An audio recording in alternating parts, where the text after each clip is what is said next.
જોરદાર તાળીઓ સાથે શ્રી ધર્મરાજસિંહજી વાઘેલા સાહેબ.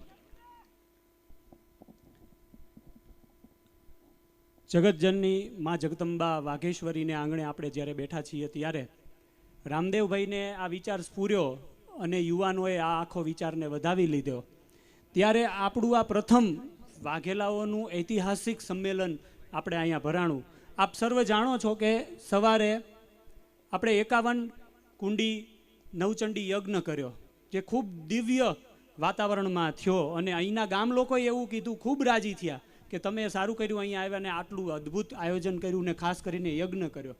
એ પછી આપણી આ સભા અને સાંજે ડાયરો, આ ત્રિવિધ કાર્યક્રમ, એક દિવસીય આપણો આ કાર્યક્રમ છે. એ કાર્યક્રમની અંદર આપણી વચ્ચે મંચ ઉપર બિરાજમાન વાઘેલા ક્ષત્રિય કુળનું શિરમોર જેને કહેવાય, આપણું એમ કહેવાય મુગટનું ફીચ એવા પૂર્વ મુખ્યમંત્રી માનનીય શંકરસિંહ વાઘેલા સાહેબ.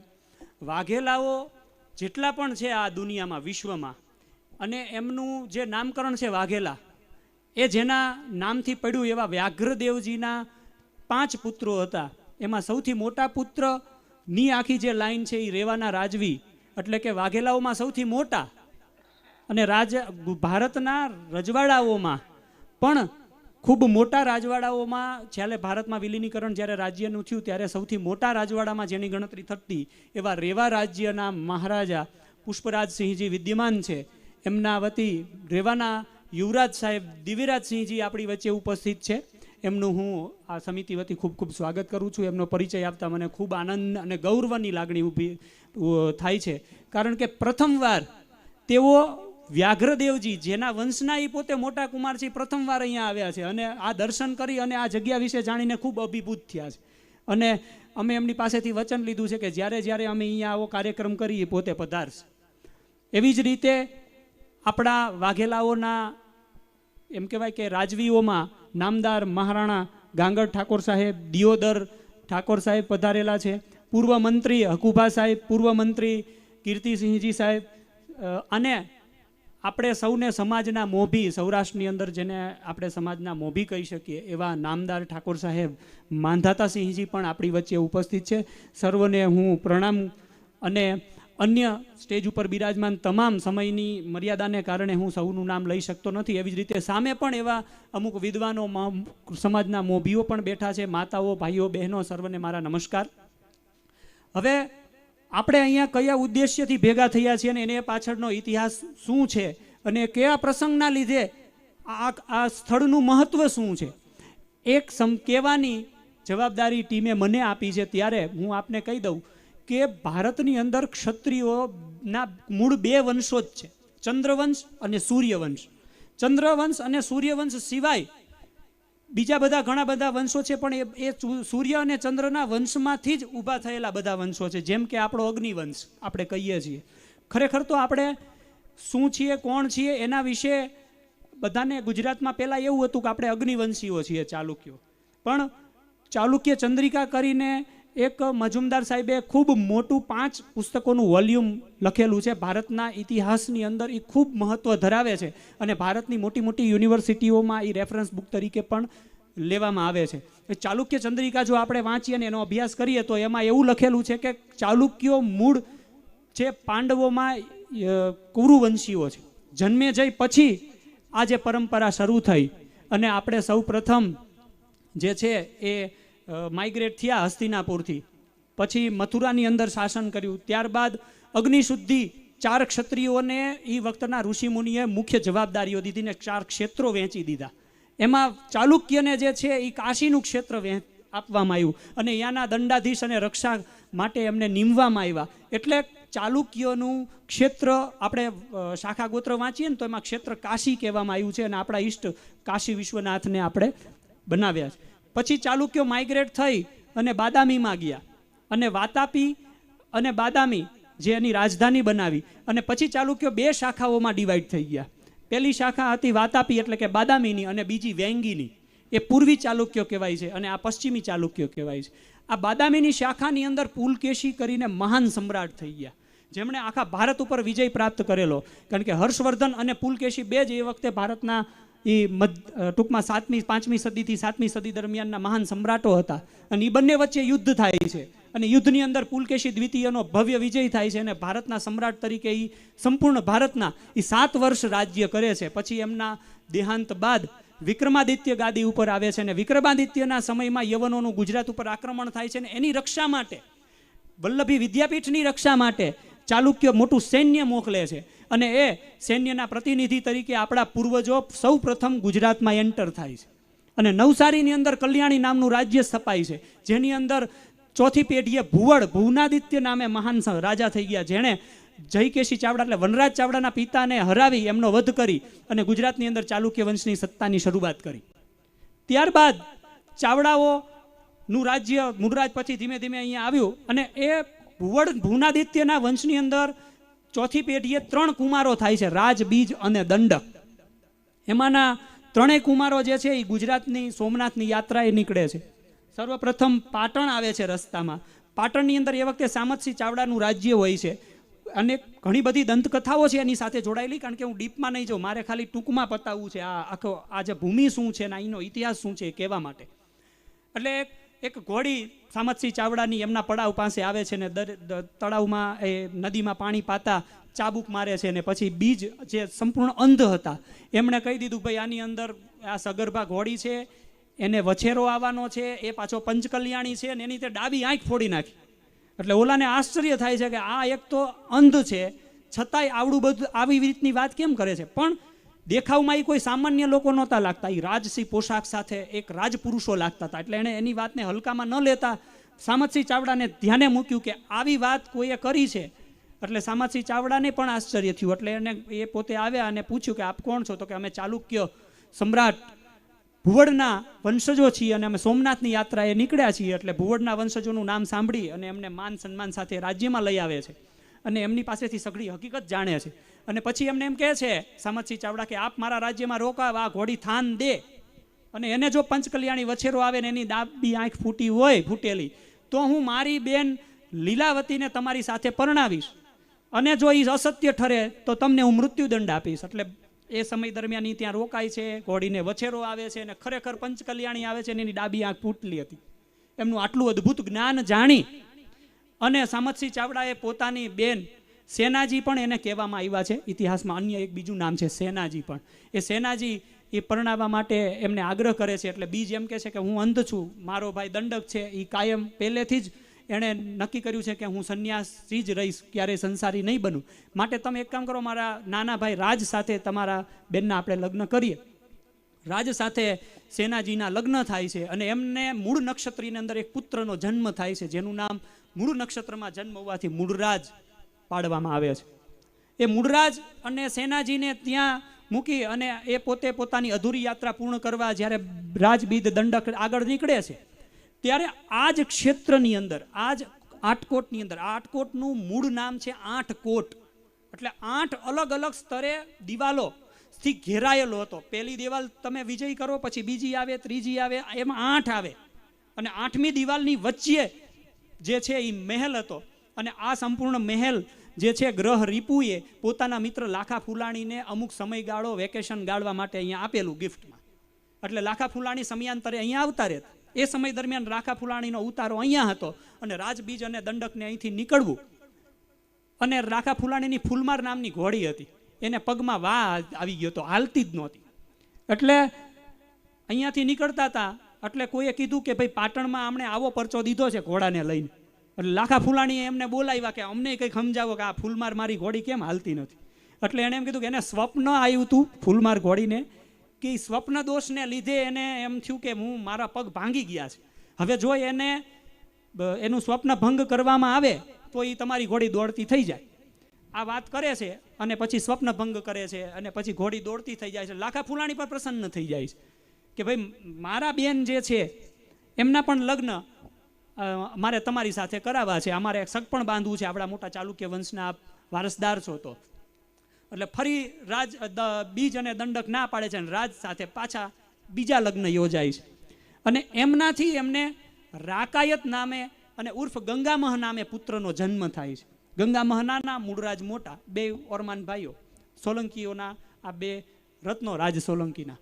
પછી રાજ સોલંકી તો અહીંયા રોકાય છે, રાજ બીજ અને દંડક પોતાની યાત્રામાં આગળ નીકળે છે.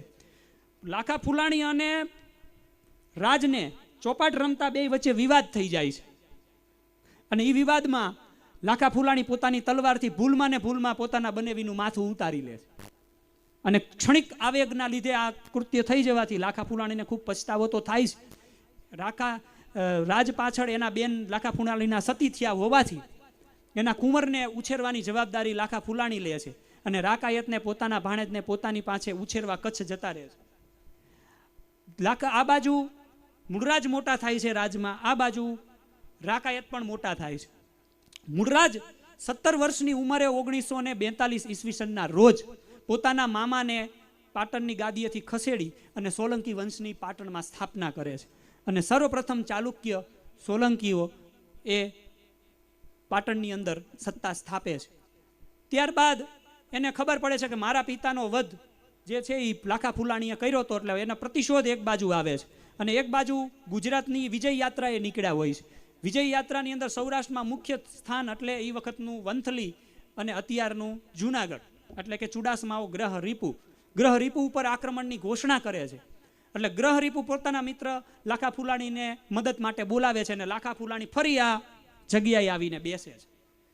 એને એમ કીધું કે અહીંયા રસ્તો આ જ છે, હું વચ્ચે જ મૂળરાજને રોકી અને એની હારે યુદ્ધ કરીશ, તમે સૈન્ય લઈને પહોંચી જજો એ સમય દરમિયાન.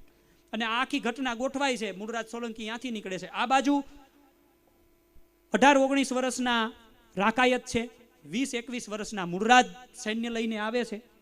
રાકાયતના લગ્ન ફઈ વાહે ભત્રીજીનો ગુજરાતમાં પ્રથમ દાખલો, કૃષ્ણ પછી એ તો મથુર આપણે ટૂંકમાં ત્યાં થયો હતો હસ્તિનાપુરમાં, પણ ફઈ વાહે ભત્રીજીનો પ્રથમ દાખલો કે લાખા ફુલાણીના દીકરી પણ રાકાયતને પરણાવેલા અને એ હજી નવા જ લગ્ન થયા હતા અને આ યુદ્ધનું ઘોષણા થઈ જાય છે.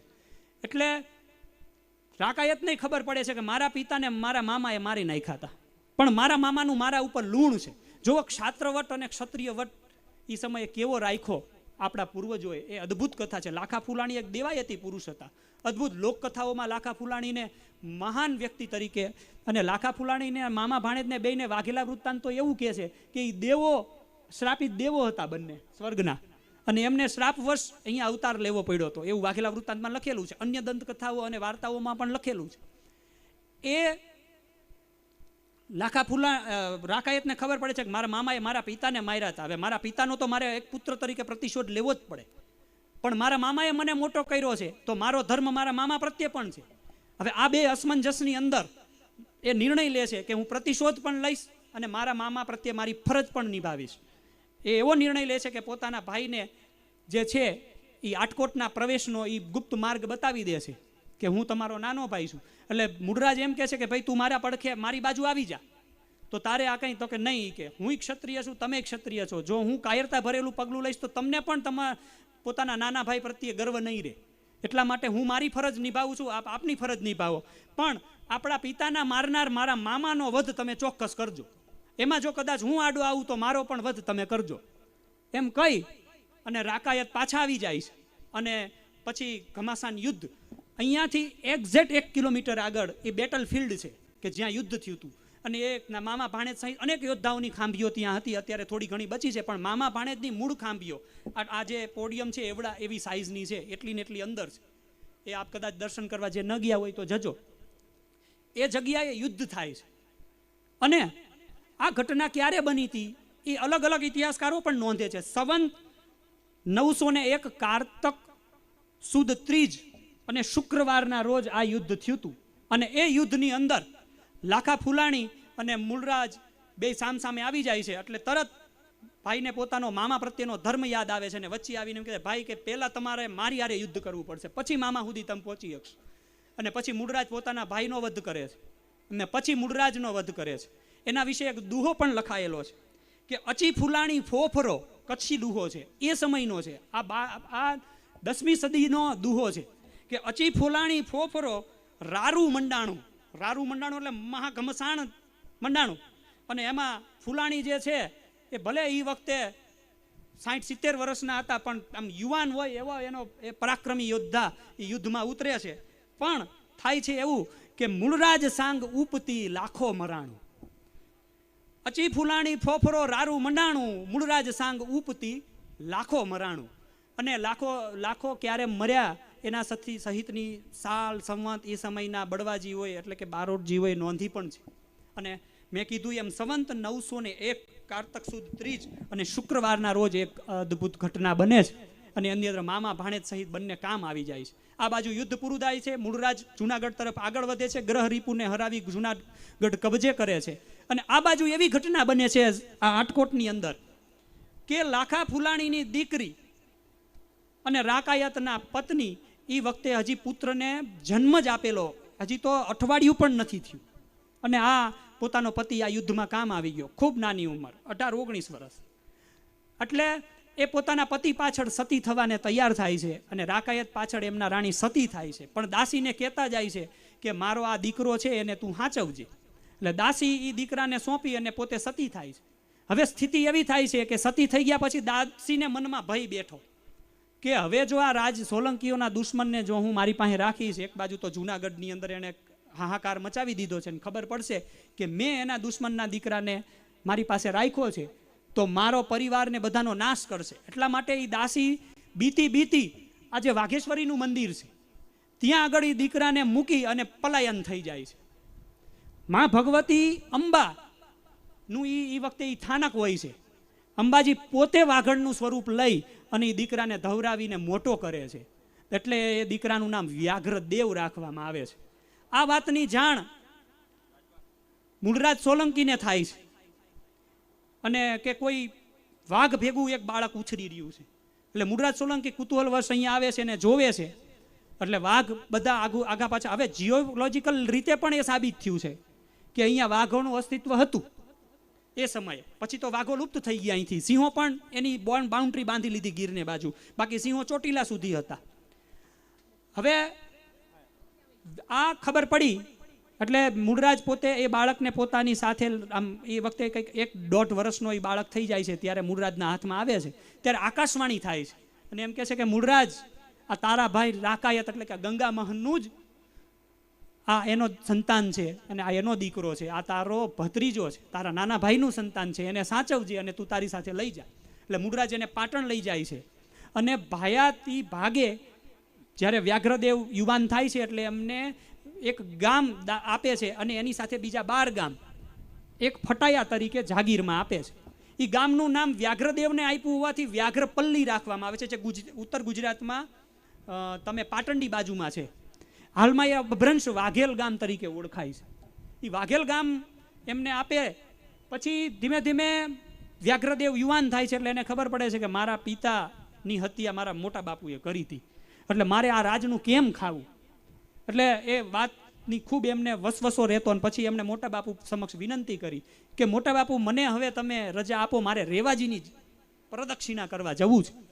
એટલે રસાલા સાથે એને રજા આપે છે અને રેવાજીની પ્રદક્ષિણા કરતા કરતા જ્યારે અત્યારનું રેવા રાજ્ય જેના યુવરાજ સાહેબ આપણી વચ્ચે બેઠા છે એ રેવા રાજ્યની અંદર જ્યાં પહોંચે છે ત્યારે રેવાના રાજાએ સ્વયંવર યોજ્યો હોય છે અને એ સ્વયંવરની અંદર એવું નક્કી કર્યું હોય કે આ હાથી જે છે એ કળશ જે રાજપુરુષ રાજના કુંવર ઉપર ઢોળે એની સાથે મારા દીકરીના મારે લગ્ન કરાવવા.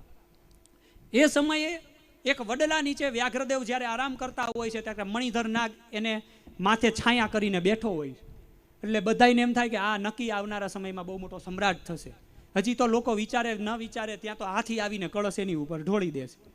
અને વ્યાઘ્રદેવજી ઉપર જ્યારે કળશ ઢોળવામાં આવે છે અને બધા રાજાને બધા અહીંયા ઉપસ્થિત થાય છે ને પછી એમને માન સન્માન સાથે મહેલમાં લઈ જાય અને રાજાની દીકરી સાથે એમના લગ્ન કરાવવામાં આવે છે. લગ્ન થયા પછી રાજાએ પોતાના દીકરો ન હોવાથી રેવાના રાજ ઉપર વ્યાઘ્રદેવજીને આસીન કરે છે. એ પછી વ્યાઘ્રદેવજીને રેવાની અંદર પોતે બાહુબળથી પોતાના રાજ્યનો ખૂબ મોટો વિસ્તાર કરે છે અને એને 5 દીકરા થાય છે. એમાં સૌથી મોટા દીકરાનો જે વંશ એના વારસદાર તરીકે આપણી વચ્ચે રેવા યુવરાજ સાહેબ બિરાજમાન છે. અને એના 3જા નંબરના દીકરા સુરતદેવ ગુજરાતમાં પોતાનો પિતાનો જે 12 ગામનો જે વાઘેલ ગામનો ગ્રાસ છે એ લેવા માટે ગુજરાતમાં આવે છે. અને સુરતદેવ ગુજરાતમાં આવીને વાઘેલ ગામમાં એ પોતે પોતાએ ચામુંડરાજ એ વખતે રાજા હોય છે અને ચામુંડરાજ પાસે પોતાનો ભાગ માગે છે અને વાઘેલ ગામ પાછું ચામુંડરાજ એને 12 ગામ સહિત આપે છે. અને ધીમે ધીમે એમની પેઢીની અંદર ધવલદેવના પૌત્ર અરણોરાજના દીકરા લવણ પ્રસાદ. હવે અર્ણોરાજ જ્યારે અહીંયાના મંડલેશ્વર હોય છે એ સમયે કુમારપાળ ગુજરાતના સમ્રાટ બને છે. અને સોલંકી રાજાઓ વિશે તો આપણે બધા જાણીએ છીએ, હું એમાં નથી જતો. અર્ણોરાજ એના માસિયા ભાઈ હોવાથી ધવલગઢ એટલે કે એ વખતનું આપણે પાંડવોને જે અજ્ઞાતવાસ વિરાટનગર દીધું હતું, વિરાટનગરના મહામંડલેશ્વર એમને બનાવવામાં આવે છે. અને વિરાટનગરના મહામંડલેશ્વર અર્ણોરાજ પોતે બનેથી પોતાના દાદાના નામથી ધોળકા એટલે કે એ વખતે ધવલગઢ એવું નામ રાખે છે. અને આજનું એ ધોળકાની અંદર મંડલેશ્વરોની સત્તા ચાલુ થાય છે. અને એમાં લવણ પ્રસાદ એ ગુજરાતના સર્વેશ્વર બને છે. અને એનો દીકરો વીર ધવલ જે ગુજરાતનો એક મહાન રાજા, કે ઇતિહાસની અંદર હું પોતે પર્સનલી જે ઇતિહાસ વાંચું છું ને મેં અભ્યાસ કર્યો છે, હું વીર ધવલથી મહાન કોઈ રાજાને એટલા માટે નથી ગણતો કે મેં ઇતિહાસમાં અનેક રાજાઓનું વૃત્તાંત સાંભળ્યું છે. પણ દરેક રાજા જ્યારે મૃત્યુ પામે એટલે મહિનો શોક, 2 મહિના, ઘણા આજીવન શોક રાખે. પણ મેં એવું ક્યારેય નથી સાંભળ્યું કે એની જે પ્રજા છે એ રાજાના ગયા પછી એની પાછળ બળી મરવા તૈયાર થાય, કોઈ જીવવા જ ન માગતું હોય. આવો એકમાત્ર રાજા મેં જો ઇતિહાસમાં વાંચ્યો હોય તો વીર ધવલ છે. એ મહાન રાજા તો જેણે એ વખતે અલ્તુત્મિશને, દિલ્હીના સુલતાન અલ્તુત્મિશને આબુની કોતરની અંદર ભયંકર પરાજય આપીને ગુજરાતની રક્ષા કરેલી. એટલા માટે ગુજરાતના સમ્રાટ ભીમદેવ દ્વિતીયએ વીર ધવલને ગુજરાતના યુવરાજ તરીકે ઘોષિત કરેલા. અને યુવરાજ પદે 55 વર્ષની વયે જ્યારે વીર ધવલનું મૃત્યુ થાય છે એટલે એમના પુત્ર વિશળદેવ પાટણ ઉપર પોતાની ગાદીનો વારસો સાબિત કરી અને પાટણ ઉપર વાઘેલા વંશની સત્તાની શરૂઆત કરે છે. પછી સોલંકી શાખાનો અંત આવીને વાઘેલા વંશની સત્તા પાટણ ઉપર આવે છે. ત્યારબાદ જે છે સારંગદેવ, પછી રામદેવ, પછી પહેલા અર્જુનદેવ પછી સારંગદેવ, અને સારંગદેવ પછી રામદેવ, ને રામદેવ પછી કર્ણદેવ જે છે એ ગુજરાતના અંતિમ હિન્દુ સમ્રાટ બને છે. કર્ણદેવના સમયમાં અલ્લાઉદ્દીન ખિલજીનું આક્રમણ અને ગુજરાતની અંદર અંતિમ હિન્દુ સમ્રાટનો અસ્ત થાય છે. પછી ગુજરાતની અંદર એવી સ્થિતિ આવે છે કે કર્ણદેવ વીરગતિ પામ્યા પછી એમના 2 રાણીઓ, એક તાજકુંવરબા અને એક અમરકુંવરબા. અમરકુંવરબા દેસળજી જાડેજા કચ્છના જામના દીકરી હતા, અને તાજકુંવરબા ભાટીના દીકરી હતા. તાજકુંવરબાની કુખે વીરસિંહજીનો જન્મ થાય છે, જે ભીલડીગઢમાં ગાદી સ્થાપે છે. અને ભીલડિયા વાઘેલાઓ એ આપણી બીજી એક શાખાનો ઉદ્ભવ થાય છે. અને આ બાજુ અમરકુંવરબાના દીકરા એ સરદારની અંદર પોતાની ગાદીની શરૂઆત કરે છે અને સરદારિયા વાઘેલાની શાખનો ઉદય થાય છે. આ સરદારિયા વાઘેલાઓની અંદર જે છે એ એક લુણકરણજી થઈ ગયા, એ કચ્છ જાય છે અને 12 ગામ કબજે કરીને કચ્છની અંદર વાઘેલખંડ એટલે વાગડ અપભ્રંશ શબ્દ છે એનો. અભી બઘેલખંડ વહાં ભી હૈ ઓર એક બઘેલખંડ ઇધર ભી. તો એ વાગડનો ઉદય થાય છે. અને એમાંથી સરદારમાંથી 7 પેઢી પછી પાછા 2 ભાઈઓ અમદાવાદના જે સૂબો હોય છે મુસ્લિમ એની સામે બારવટું કરે છે. અને એ બારવટા કરી અને પોતાના પૂર્વજોની ખોયેલી જે રાજ્ય છે એને પાછું મેળવવા મહા મહેનતે સાણંદ અને કલ્લોલ 2 રાજ્યો મેળવે છે. અને વીરસિંહ અને જેતસિંહ જે છે એ સાણંદની અંદર ગાદી કરે છે, અને વીરસિંહ જે છે એ કલોલની અંદર ગાદી કરે છે. એ કલોલની શાખાથી વાઘેલાઓના 4 મોટા રાજ્યો અસ્તિત્વમાં આવ્યા. એની અંદર ભાદરવા વડોદરા પાસે એક રાજ્ય છે. બીજું રાજ્ય અત્યારે લીંબોદરા, એની અંદરથી કોલવડામાંથી એક ભાઈ એ જે છે એ પેથાજીને મારી એમાં પોતાના મામા પેથાજી ગોલને, અને એ પેથાપુર રાજ્યની સ્થાપના કરી. એ જ શાખામાંથી જે છે એક ભાઈએ જે છે એ ત્યાં 12 ગામ સાથે બીજું એક આપણું અત્યારે વાવોલ ને એ બધું થઈને એક આખું એક રજવાડું હતું, જે પછી ધીમે ધીમે અસ્ત થઈ ગયું.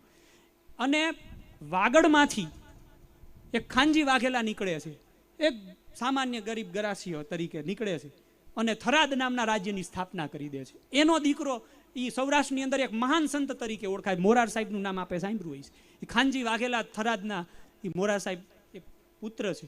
આમ વાઘેલા વંશ આઝાદી પર્યંત વાઘેલાઓના ગુજરાતમાં કુલ 8 રજવાડા હતા. ભીલડિયા વાઘેલાઓમાં દિયોદર સ્ટેટ, એના પણ આપણી વચ્ચે નામદાર ઠાકોર સાહેબ ઉપસ્થિત છે. ભાલની અંદર 2 રાજ્યો સાણંદ અને ગાંગડ, એમાં મહારાણા રઘુવીરસિંહજી પણ આપણી વચ્ચે ઉપસ્થિત છે. સાણંદના મહારાણા લગભગ કોઈ કામ હોવાથી ધ્રુવસિંહજી અત્યારે ઉપસ્થિત નથી. બાકી લગભગ લીંબોદરાથી, ભાદરવાથી, પેથાપુરથી બધા પ્રતિનિધિઓ અત્રે પધાર્યા છે.